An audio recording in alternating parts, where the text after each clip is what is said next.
Hey kids, do you know what time it is? It's lighter review time. Yep, this here is a capsule, or as they're more commonly known, peanut lighter. It's a small metal capsule, screws together, has an O-ring seal so it's waterproof, and inside is a small lighter. These lighters are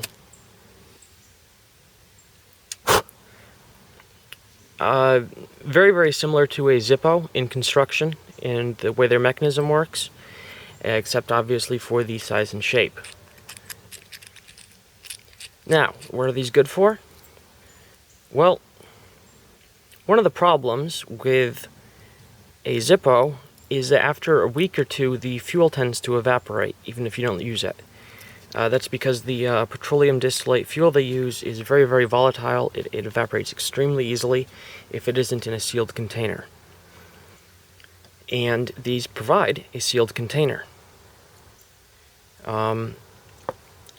This one I made into a necklace, and it's been sitting around, haven't filled it in months. And there we go. Just beautiful. And one of the problems with butane lighters is they have problems with cold. They do not work well close to or below freezing. That's because basically butane, to be a gas, has to be a certain temperature, which is above freezing. If you completely freeze a butane lighter, it just won't work because the gas will be a liquid and it'll just basically stay there and not burn. Now, these are, well, I guess you could call them knockoff peanut lighters. To the best of my knowledge, the originals are from CountyCom, and those ones, and I have one. This one has been sitting in my personal survival kit for months and months. The CountyCom ones are made out of stainless steel, or you can also get them in titanium, and they have a flat bottom, so they'll stand up. Very high quality threads on the screw together construction. There we go. Yay! Flame.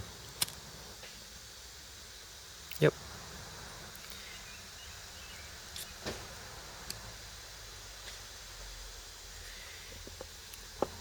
I don't know where the CountyCom ones are made.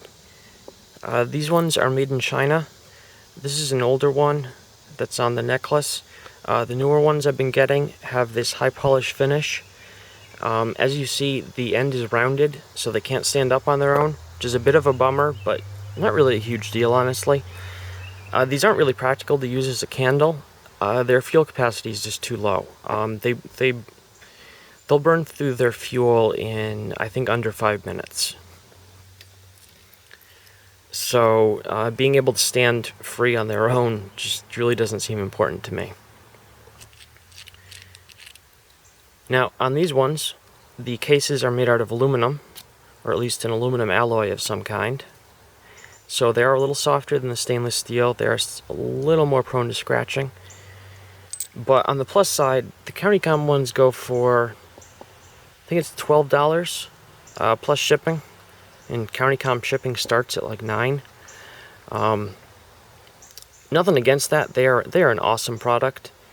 They really are worth the money, but you can get ones like this quite a bit cheaper, a lot cheaper, like a few dollars each. You know, you could probably get 2 or 3 of these for the price of one from CountyCom. And they work just fine. In fact, let me take a look here.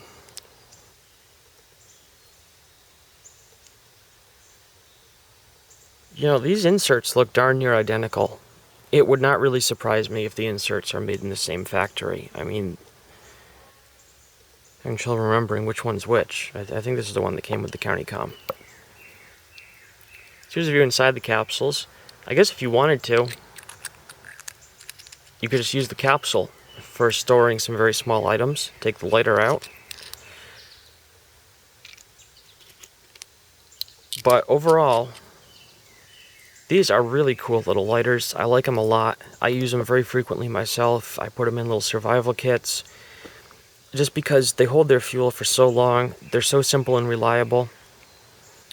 They use readily available fuel and flints because they're basically, the operating mechanism is identical to a Zippo. So they, Zippo flints will work in these. Zippo wicks should work in these.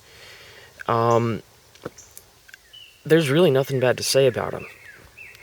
Except, like, if you're a smoker, maybe, and, or for some other reason are using a lighter lots and lots of times a day, maybe this isn't the lighter for you. These are lighters for people who use a lighter occasionally and want to have something tucked away in a pocket or in a pack or something that they're sure is going to work when they need it, but they're not using it every day. Why do I say that?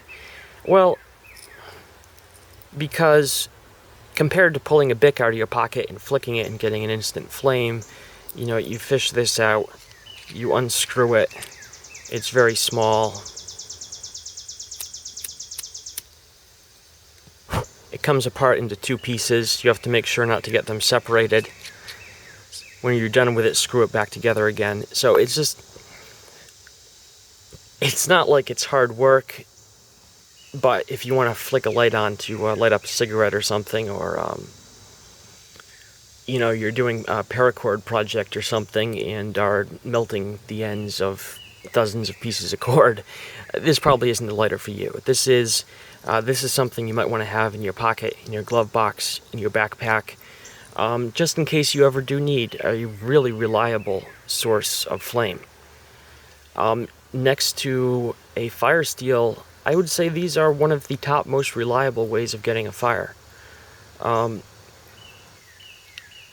Yeah, I mean, they're really, really good.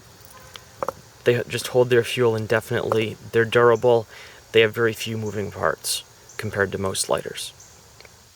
So there you guys go.